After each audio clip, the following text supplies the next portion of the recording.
Bueno chicos, como ya saben, cualquier duda, cualquier consulta, me hablan nomás o directamente me escriben por el chat, yo voy a estar atento. Hoy día vamos a estudiar la primera parte que es base de la institucionalidad, algo súper importante que se refleja en los demás cuerpos legales y en la misma Constitución. En este caso, la base de la institucionalidad es lo primero que encontramos cuando abrimos la Constitución y se extiende desde el artículo 1 hasta el artículo 9. Esto, bueno, su origen histórico viene de la Declaración de Principios del Gobierno de Chile del año 1974 y que después esto se incorporó en la Constitución del 80 y que subsiste hasta el día de hoy. Acá vamos a encontrar concepciones tan generales como lo que es el hombre, lo que es la sociedad, los roles y deberes del Estado y los grupos intermedios. Qué importante que sepan así en general de esta base de la institucionalidad es su importancia, y por algo está en el preámbulo de la Constitución. Primero es que aquí vamos a encontrar los principios y valores que sirven de inspiración para todo el sistema institucional. Todo lo que estudiemos del artículo 1 al 9 se refleja en todos los demás cuerpos legales y en la misma Constitución.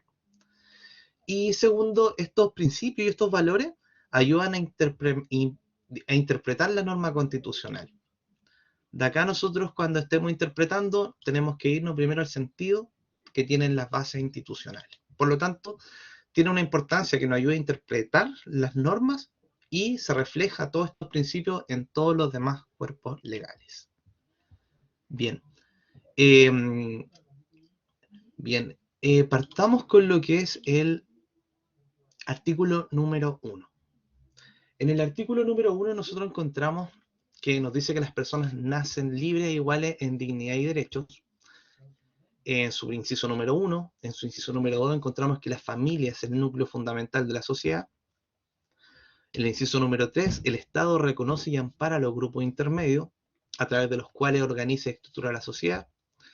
En el 4 encontramos que el Estado está al servicio de la persona humana y su finalidad es promover el bien común. Y en el quinto encontramos el deber del Estado, y aquí encontramos varios deberes como la seguridad nacional, la protección de la población y la familia. Bien, ¿qué importancia tiene este artículo? Y esto no lo digo yo, esto lo dice el Tribunal Constitucional. El Tribunal Constitucional dice que este artículo 1 constituye uno de los preceptos más fundamentales en lo que se basa la institucionalidad, ya que contiene un rico y profundo contenido doctrinario y filosófico que inspira toda la Constitución y orienta la interpretación en su misión de declarar y explorar el verdadero sentido y alcance del resto de las normas constitucionales.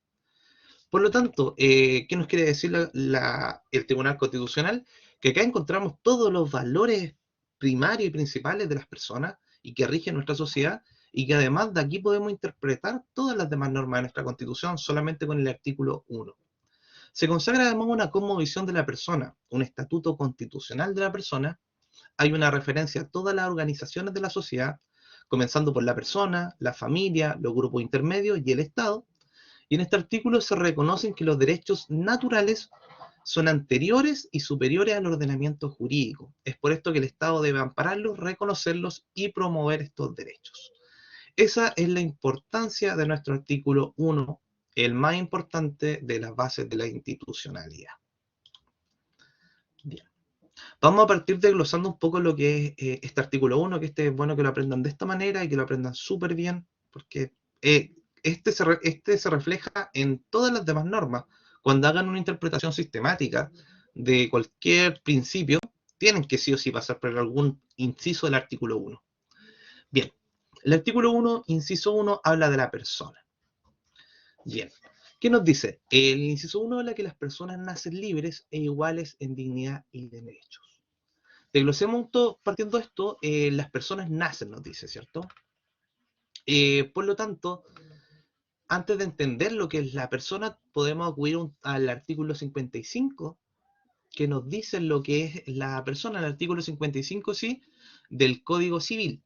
Si alguien lo tiene a mano, o si no yo se los digo, el 55 nos dice que son personas todos los individuos de la especie humana, cualquiera sea su edad, sexo o estirpe. ¿Qué significa esto? Que solamente con nacer directamente, estar vivo, somos personas, por ser individuos de la especie humana, independiente de nuestra nacionalidad, sexo, estirpe o cualquier otra condición. Bien. En esto igual se ha dado un poco un debate de cuándo entendemos que somos personas. Eh, Algunos dicen que la visión del Código Civil, el Código Civil nos dice que las personas nacen cuando subsisten separadas de la madre, aunque sea un instante, o sea, con el nacimiento, y otros que parten con la concepción, en virtud del artículo 19, número 1. Yo soy más del partidario de la idea del código, que uno es persona cuando nace, cuando subsiste separado de la madre. Bien. Luego tenemos lo que es libertad, porque uno dice que las personas nacen libres. Consagra aquí la libertad en un sentido súper amplio y que lo podemos ver de tres perspectivas. Libertad como libre albedrío, que es la facultad que tenemos como personas, como seres humanos, de elegir entre distintas opciones. Tenemos libertad de exultación, que esta es la posibilidad que tiene todo individuo a lograr su máximo desarrollo integral. Y por último tenemos la libertad de participación. Y aquí la libertad de participación la vamos a ver harto reflejada después, sobre todo en los grupos intermedios, y consiste en que el individuo pueda participar en la vida pública, pueda participar en las decisiones del Estado, ya sea constituyéndose en un partido político, que es un grupo intermedio, ya sea con las votaciones. Y el Estado debe brindarle adecuada autonomía para que pueda participar en estos procesos. La libertad, que se ve bien amplia, no es absoluta. La libertad del hombre es relativa, ya que se encuentra limitada por los derechos de los demás, derechos ajenos. Yo no puedo pasar a llevar con mi libertad de albedrío el derecho de otro. Se limita también por lo que es el bien común y los conceptos jurídicos indeterminados. Los conceptos jurídicos indeterminados son la seguridad social, el orden público, etc. Bien. Una interpretación sistemática con lo que es el principio de la libertad, y así tienen que responderlo, al menos saber interpretar un poco, podemos encontrar el artículo 1, inciso 1, que nos dice el que estábamos estudiando recién, el artículo 1, inciso 3, que habla de los grupos intermedios, que le otorga libertad a los grupos intermedios, el artículo 1, inciso 1, que consagra la libertad de participación en la vida política, el artículo 15, ya que nos dice que el sufragio no es obligatorio, sino que voluntario, el artículo 19, número 2, que dice que en Chile no hay esclavos y el que pise su territorio queda libre, el 19, número 4 y número 5, que consagra las libertades que protegen la intimidad del hogar y de la familia, el 19, número 6, que protege la libertad de conciencia, el 19, número 7, que consagra la libertad personal y seguridad individual. Yo les voy a mandar el power igual, porque no se los voy a leer todos, pero ideal que sepan al menos unos 5, unos 6, para que cuando les pregunten, sepan interpretar sistemáticamente la libertad, que son muchos, muchos artículos. Como ven acá, son varios. Bien. Y es por esto les decía, no tienen que aprenderse de memoria el artículo, tienen que saber de qué habla. Aquí yo les resumí de qué habla cada artículo. El 19, número 14, que consagra la libertad para presentar petición a la autoridad. Eso es todo. Y el 19, número 14, igual es un tremendo artículo que no tendría propósito aprendérselo de memoria. Bien. Continuando con, dice, las personas nacen libres e iguales, tenemos también lo que es la igualdad, en este inciso 1, número 1. Aquí se consagra al principio la igualdad, el cual todo ser humano no es superior ni inferior a otro. Este inciso establece que es deber del Estado asegurar que todas las personas participen con igualdad, que vivan con igualdad. La igualdad no significa que todos somos iguales, significa que no nos pueden hacer diferencia arbitraria entre personas. A eso se acude la libertad, porque sí que todos somos distintos, no podemos medirnos todos con la misma vara, pero estas diferencias tienen que estar justificadas. Cuando hablamos de un acto arbitrario, hablamos que es un acto de mero capricho, un acto que carece de lógica y razón, que no tiene fundamento. Si hay un fundamento, si hay una lógica y una razón para establecer una discriminación entre personas, eso no atenta contra este principio de la igualdad. Como por ejemplo cuando eligen a una persona para un trabajo, una persona que tiene estudios ante otra que no tiene estudios, si es un trabajo especialista, está bien que elijan a la que tiene estudios porque hay un fundamento, hay una razón. Bien, ¿hasta ahí no tienen alguna duda?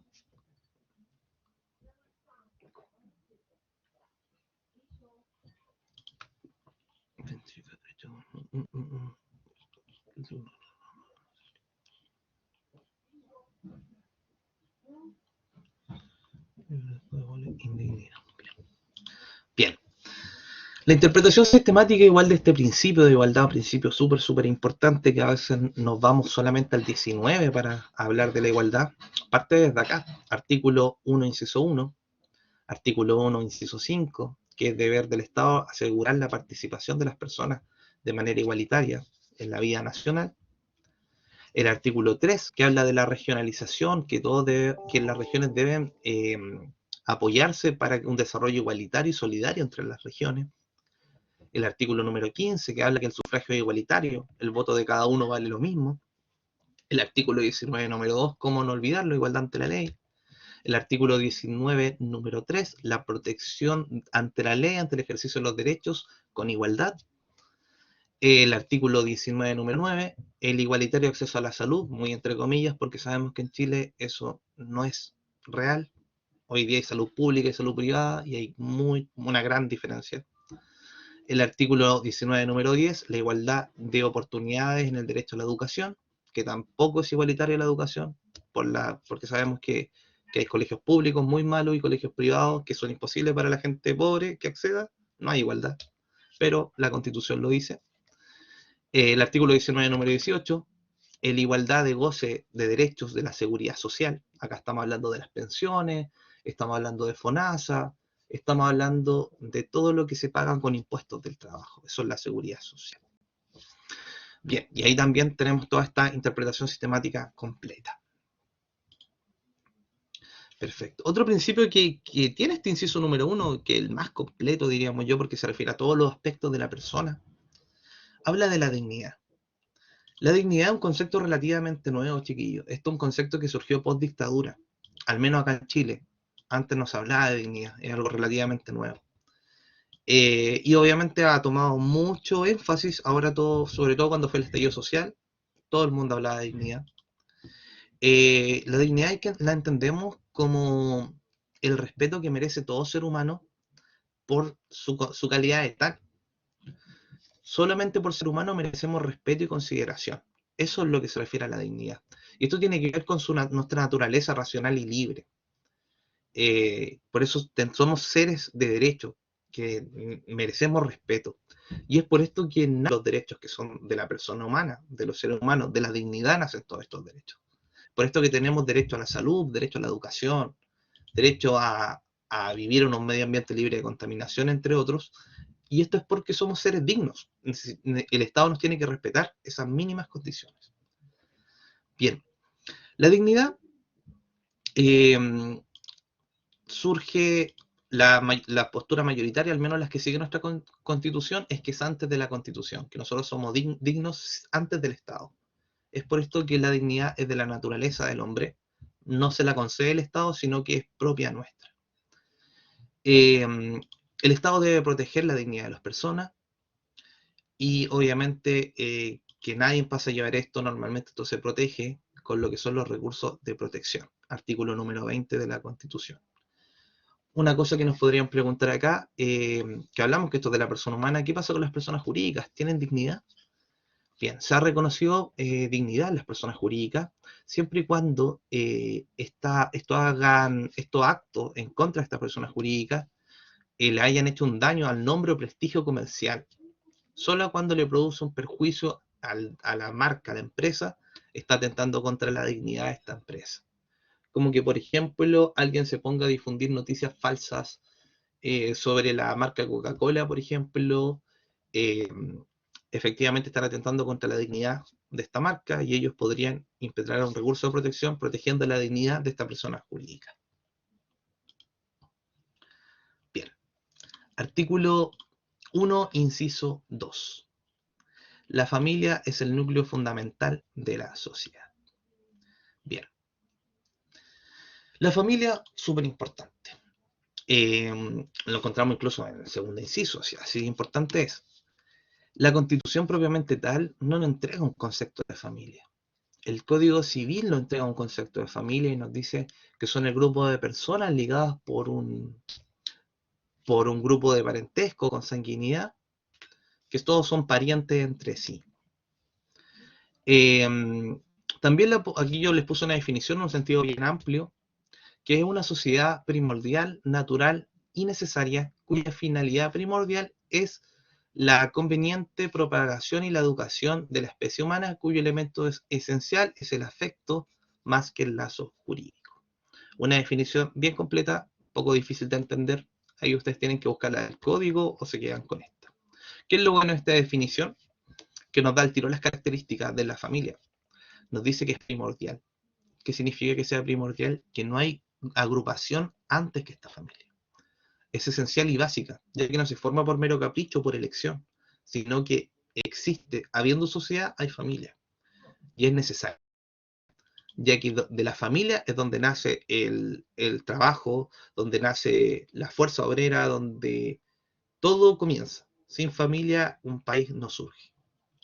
Es por esto que la gran importancia, y es por esto que se habla que estas sociedades no son voluntarias, son directamente obligatorias. Tiene que haber familia. Si no, la humanidad directamente, más que el Estado, la humanidad no existiría si no habría familia. Bien. Una interpretación sistemática de la familia. Encontramos obviamente el artículo que estábamos estudiando, el artículo 1, inciso 5, que es deber del Estado proteger a la población y la familia. El artículo 19, número 4, el respeto y protección de la vida privada, de la honra y la honra de la persona y la familia. El artículo 19, número 5, la inviolabilidad del hogar. El artículo 19, número 10, el derecho preferente que tienen los padres para elegir la educación de sus hijos. Y el artículo 19, número 11, que son los padres que tienen el derecho de escoger el establecimiento de enseñanza para sus hijos. Aquí tiene una buena interpretación sistemática de lo que es la familia. Bien. Sigamos entonces con el primero, número 3, que habla de los grupos intermedios. El Estado reconoce y ampara los grupos intermedios a través de los cuales organiza y estructura la sociedad y le garantiza la adecuada autonomía para cumplir sus fines específicos. ¿Qué son los grupos intermedios? Los grupos intermedios son sociedades voluntarias o agrupaciones creadas por las personas, que son intermedias al Estado y el hombre. No son ni persona ni Estado. Sus fines son específicos y gozan de plena autonomía para cumplir estos fines, y esto el aparato público, el Estado, tiene que garantizar esta autonomía. Los grupos intermedios son directamente las empresas, las universidades, ¿qué más? Las fundaciones. Todas estas personas jurídicas son grupos intermedios, los grupos políticos, los partidos políticos. Todos estos son grupos intermedios, porque no son ni personas ni Estado. Bien. Sus características es que son sociedades voluntarias. El Estado tiene un rol activo frente a ellos porque debe reconocerlos y ampararlos. Son independientes y gozan de autonomía. Bien. Ahora también cuando nosotros decimos también que estos grupos intermedios son los cuales nosotros organizamos la sociedad, nos dicen que estos grupos intermedios deben inspirar fines. Y estos fines normalmente son institucionales o sociales, o también productivos, pero que siempre que tiren para el bien de la sociedad y a desarrollar un país. Bien, ¿cuál es el deber del Estado entonces frente a estos grupos intermedios? Los tres principales deberes del Estado es reconocerlos, ampararlos y garantizarle adecuada autonomía para cumplir sus fines, solo para cumplir sus fines. ¿Cómo podemos ponerle fin a un grupo intermedio? Tenemos que irnos al artículo 23 de la Constitución, que si el grupo intermedio se aleja de sus fines, para los que fue creado, pierde toda su autonomía. Es por esto que los grupos intermedios siempre tienen que declarar sus fines y ser fieles a ellos. Si se cambian de sus fines o se van por un fin que ya sea ilícito, pierden totalmente su autonomía y el Estado ya no los reconoce ni los ampara. Bien. Bien, aquí nace el principio de subsidiariedad del Estado, principio súper preguntado. A veces nos vamos directo a responder el aspecto positivo y el aspecto negativo, pero es bueno también tener un concepto. El principio de subsidiariedad del Estado consiste en el ordenamiento jurídico entre los particulares, le da las más amplias facultades para desarrollar todo tipo de actividades y principalmente en materia de economía, restringiendo al Estado o limitándolo a la ejecución o desarrollo de aquellas tareas que por su naturaleza no puedan hacer los particulares, sino que deba ejecutarlas el Estado. Bien, de esta definición obtenemos que tenemos un rol pasivo y un rol activo del Estado. Con respecto al rol positivo del Estado, el Estado, primero que todo, debe reconocerlo, ampararlo y ayudarlo a que logren sus fines. Por tanto, el Estado tiene que moverse con eso. Debe contribuir, en este caso, a crear un conjunto de normas o marcos jurídicos, tanto sociales e institucionales, con el objeto de brindar la posibilidad de surgir a estos grupos intermedios y la seguridad de querer invertir. Es por esto que el Estado últimamente ha tomado muchas medidas con respecto a lo que pasó después de la pandemia, con lo que pasó con el estallido social, de reforzar nuestro marco jurídico para que exista inversión y nazcan nuevos grupos intermedios. Bien. También significa que el Estado debe intervenir donde los privados no puedan o directamente no quieran. En Chile, por ejemplo, el Estado interviene 100% en lo que es, por ejemplo, las prisiones. No existen prisiones privadas en Chile, como sí existen en Estados Unidos. Aquí el Estado tiene el total poder de estar en el monopolio. También en lo que es defensa, carabineros, policía de investigaciones, son todas entidades del Estado fisco. Las funciones jurisdiccionales también las hace el Estado. En Estados Unidos hay tribunales privados. Eh, lo que es representación internacional, ¿cierto? Y en menor medida en salud y educación, entregando algunas instituciones de salud privada, disculpa, de salud pública y educación pública, pero aquí vemos que el mayor y lo que más impera es la salud y la educación privada. Bien. En cuanto a lo que es el rol negativo, y aquí hablamos de una abstención del Estado, nos dice que el Estado no intervendrá ni cortará o absorberá el desempeño de las actividades propias de los grupos intermedios. Esto significa que si el Estado ve una fuente de negocio, un grupo intermedio, él no se puede meter a trabajar esa fuente, ni tampoco debe coartarla, y todo lo contrario, debe alejarse y dejar que el grupo intermedio explote esa fuente. Por ejemplo, el comercio. Eh, los particulares realizan el comercio, el Estado no lo hace. Se aleja totalmente del comercio y deja que los grupos intermedios exploten esa área.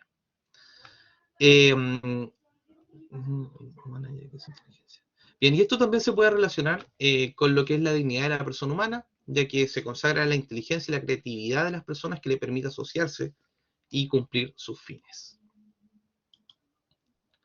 Bien, cualquier duda me preguntan nomás, chiquillos, ¿vamos bien hasta ahí?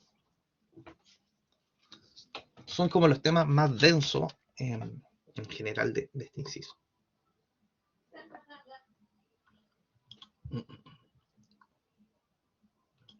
Bien. Interpretación sistemática. Siempre, chiquillos, cuando estén estudiando, hagan una interpretación sistemática. Así se les va a preguntar. No se les va a preguntar por artículos, se les va a preguntar por interpretación sistemática. Obviamente, el artículo que estudiamos, dentro de este mismo artículo podemos hablar de que nos habla de los grupos intermedios y del rol subsidiario del Estado en el mismo artículo, mismo inciso. Artículo 19, número 15, el derecho de asociación. El artículo 23, el que hablábamos de los fines y la autonomía, cómo se le podía poner fin a un grupo intermedio y para sus fines y autonomía que podían obtener. El artículo 96, inciso 1, que tiene que ver con el Tribunal Calificador de Elecciones, ya que ahí habla de grupo intermedio, y todos los demás que ustedes encuentran de los grupos políticos, porque son grupos intermedios. Bien. Luego tenemos el inciso número 4. Y aquí nosotros vamos a encontrar el Estado al servicio de la persona, el inciso de la persona humana. A mí me parece un poco absurdo hablar de persona humana porque no conozco a la persona perro, no existe. Todo humano es persona, pero aún así la Constitución es bastante redundante. Bien, acá nosotros vamos a encontrar un principio súper fundamental, que es el principio de la servicialidad del Estado. Y el principio de la primacía de la persona sobre el Estado. Encontramos estos dos principios. Cuando hablamos de primacía de la persona, este principio señala que la persona es anterior al Estado, por ende es superior a él. Y por esto tiene también derechos esenciales que el Estado tiene que reconocerlos. Las personas creamos Estado, no viceversa. El Estado no crea personas, nosotros lo creamos. Eso se refiere al principio de primacía de la persona humana. Principio de servicialidad del Estado. El Estado debe servir al hombre en sus dos planos más esenciales. El primero es reconocerlos, amparar y promover los derechos fundamentales de la persona que tienen base la dignidad, la libertad y la igualdad. Y el segundo es estar al servicio de los individuos y las clases sociales y en general a la comunidad en total. Esas son las finalidades del Estado. En resumen, la finalidad del Estado es el bien común. Bien, en la práctica el principio de primacía de la persona humana y servicialidad del Estado se manifiestan en iniciativas privadas en las actividades humanas. En consecuencia, se encuentran íntimamente ligados con el principio de subsidiariedad del Estado.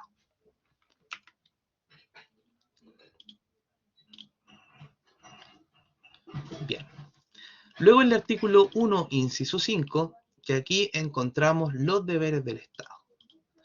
Es deber del Estado resguardar la seguridad nacional, dar protección a la población y a la familia, propender al fortalecimiento de esta, promover la integración armónica de todos los sectores de la nación y asegurar el derecho de las personas a la participación con igual de oportunidades en la vida nacional. Bien. Entonces, ¿cuáles son los deberes del Estado? Aquí se los enumeré. El primero es la seguridad nacional.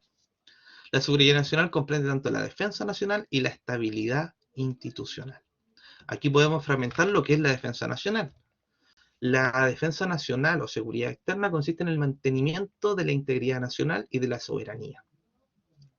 Esto significa, por ejemplo, que el Estado va a proteger las fronteras, que el Estado va a tener un ejército, que cualquier ataque extranjero el Estado va a responder, va a repelerlo, y también tiene que ver con los tratados internacionales, mantener la seguridad y la soberanía, que nuestro país siga siendo país y que no seamos conquistados por otro. La estabilidad institucional o seguridad interna. Y aquí hablamos de la paz social y el orden público interno. Aquí esto le corresponde directamente a las policías, pero en particular al presidente de la República, el principal a través del ministro del Interior, mantener la seguridad y la paz social. Bien, el segundo deber del Estado es la protección de la población y la familia. Entendemos que por la población estamos hablando de todos y también en particular a la familia, le da un énfasis particular a proteger la familia. Por tanto, protegemos tanto en general como en particular a la población. Bien. Otro deber del Estado es fortalecer la institución de la familia. Y acá lo que busca el Estado es que exista familia. Busca fortalecer, propender al fortalecimiento de esta. Es por esto que le brinda protección, le brinda seguridad. Por ejemplo, en Chile existen los subsidios habitacionales, que son para familia.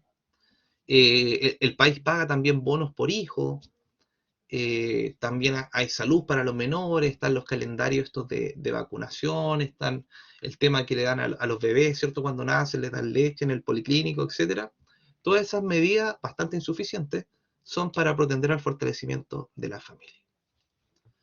Bien. La integración armónica de la nación. Aquí consagramos el principio de unidad. Que el Estado, a pesar de que tengamos todos pensamientos y decisiones distintas, estamos unidos como nación. Que nos identifiquemos como somos chilenos y que obviamente estemos unidos y en paz. El Estado cumple esto velando por la participación armónica de todos los sectores de la nación, tanto en la vida económica, social, política y cultural del país, sin discriminación ni exclusión arbitraria. Y la participación con igualdad de oportunidades. Acá no hablamos de la vida política. Participar con igualdad de oportunidades en la vida política, como lo estudiamos en el artículo 1, inciso 1. Y acá nosotros encontramos, por ejemplo, que podemos participar en los plebiscitos, podemos participar ofreciéndonos como candidatos, etc. Bien. Por último, chiquillos, hemos hablado de hartos conceptos jurídicos indeterminados y les dejo aquí también la definición de los conceptos jurídicos indeterminados, para que también sepan de lo que estamos hablando. La moral. La moral es la conformidad de lo que se hace en el ser humano con los imperativos que derivan de su naturaleza racional. Esto suena un poco complicado porque esto viene de la filosofía, de la antropología. La moral, chiquillo, hay que entenderla como esa voz interna que nosotros tenemos que nos dice si lo que estamos haciendo está bien o está mal. La conciencia, eso es la moral. Por tanto, si yo actúo con moral, estoy actuando pensando que lo que estoy haciendo es correcto. No tengo lugar a duda de lo que estoy haciendo es correcto. Eso es una persona que actúa de manera moral. En cambio, una persona inmoral sabe que lo que está haciendo está malo y aún así lo hace. Orden público. Orden público es la normalidad y armonía que debe existir entre todos los elementos del Estado, con el sometimiento de los gobernantes y los gobernados a la institucionalidad vigente. El orden público significa que todos respetemos el Estado de Derecho, ya desde los gobernantes, los grupos intermedios y la comunidad. Todos respetamos el Estado de Derecho y por esto existe un orden y una paz. Las buenas costumbres. Las buenas costumbres son prácticas sociales que son comúnmente aceptadas y son éticamente vistas de manera positiva. Por ejemplo, las buenas costumbres, por ejemplo, esto siempre va cambiando con los años. Antiguamente, por ejemplo, que una pareja se besara en la calle, no sé, hace 80 años atrás, no era una buena costumbre y podía ser sancionado.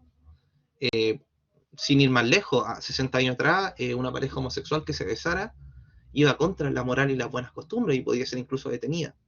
Estos conceptos de indeterminados, por eso se llama indeterminado, porque van modificando y van cambiando. Hoy en día ha cambiado mucho estos conceptos, lo que es lo moral y las buenas costumbres. Hoy en día, lo que en general, si todos decimos que esto es correcto y que esto se puede hacer en este contexto, son buenas costumbres. A eso se refieren las buenas costumbres y que más bien tiene que ver con vivir en paz y tranquilidad. Por último, lo que es la seguridad nacional es toda acción encaminada a procurar la preservación del orden público, jurídico, institucional del país, a modo que se asegure el ejercicio libre de la soberanía nacional, tanto interior como exterior. O sea, seguridad nacional significa que vamos a tener un marco jurídico que busque proteger el orden jurídico, que busque proteger el Estado de Derecho, tanto interno, o sea, nosotros como nacionales que lo respetemos y que tengamos una seguridad, tanto externo, que no venga otro Estado a imponernos su norma y su soberanía. Y eso tiene el deber del Estado, proteger la seguridad nacional. Bien, chicos, ahí ya vimos todo el artículo 1 con todo su inciso, con toda su interpretación sistemática. ¿Tienen alguna duda?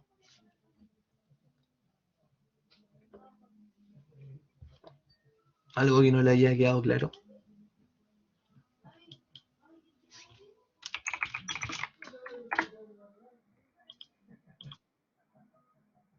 Perfecto, perfecto. Si alguien tiene una duda, chiquillo, ahora es el momento, puede abrir su micrófono, puede escribir. Este Power igual se los voy a mandar al grupo para que igual lo puedan ir estudiando.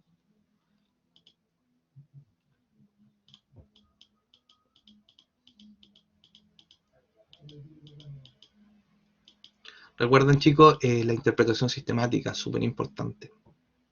Que estudien de esta manera los artículos, no memoricen, no les va a servir memorizar. Encima los preceptos de la Constitución son súper grandes, súper largos.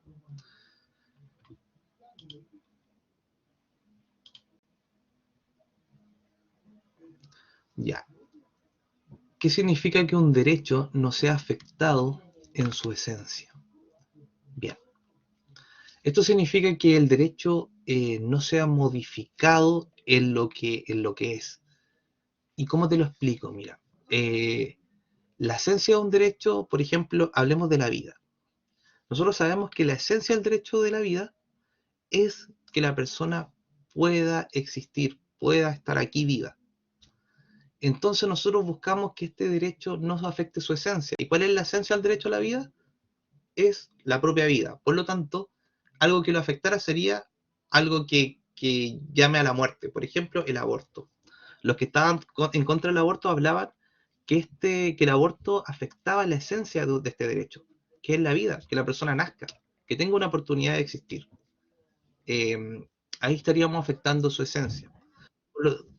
A eso se refiere. Por ejemplo, la libertad. La esencia de la libertad es que seamos libres y que podamos caminar por donde nosotros queramos. Pero ¿qué pasa si nos ponen entonces una norma que podemos salir hasta las 8 de la tarde? está afectando la esencia de este derecho. Y es lo que pasó en la cuarentena, ¿cierto, chiquillos? Que nos vemos totalmente limitados a nuestra libertad de tránsito. Y que si no fuera porque había un estado de excepción, esto sería mega anticonstitucional y obviamente afecta la esencia de estos derechos. Sí se puede afectar la esencia de los derechos, siempre en estos estados muy excepcionales. ¿Eh? El único derecho que nosotros no podríamos afectar sería la vida, porque si no estamos vivos no podemos ejercer los demás derechos. Pero si vemos la esencia de los otros derechos, los vemos afectados en su esencia. Por ejemplo, el derecho de propiedad, que obviamente que se me respete mi propiedad, que se me respete ser dueño de algo, lo vemos afectado en base a una expropiación.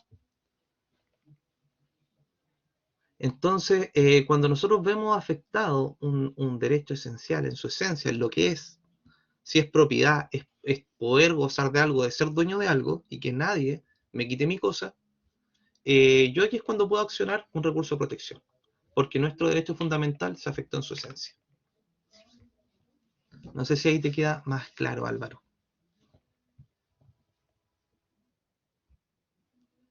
Perfecto, perfecto. Bien, chicos, entonces si nos quedan más dudas, me despido. Voy a dejarles las clases